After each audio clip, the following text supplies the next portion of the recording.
I used to think being good at conversations was mostly about saying the right thing at the right time.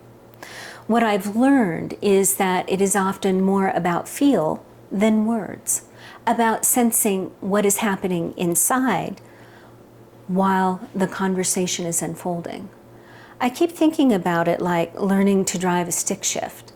Before you know how the clutch works, you tend to let your foot off too quickly. The car jerks, everything stalls, you panic a little, and suddenly driving feels stressful instead of freeing. Conversations can be like that too. When we do not realize our system has contracted, we tend to move too fast.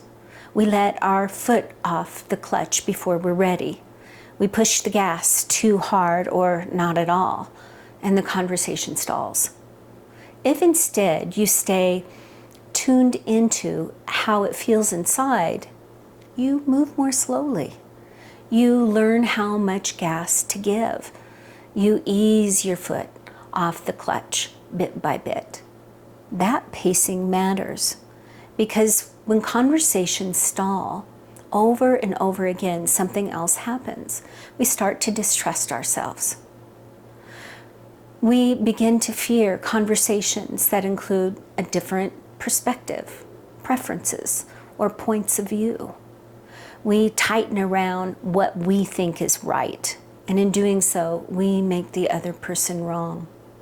In that contracted state, curiosity disappears, and so does our ability to seek understanding.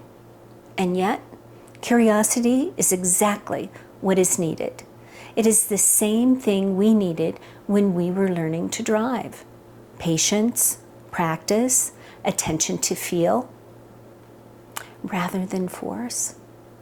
Interpersonal skills are not about getting it right every time. They're about learning pacing, learning timing, learning how to stay present without stalling or speeding through. That is a living practice. And the goal is not to win the conversation. It is to stay human with each other while we learn how to move forward together.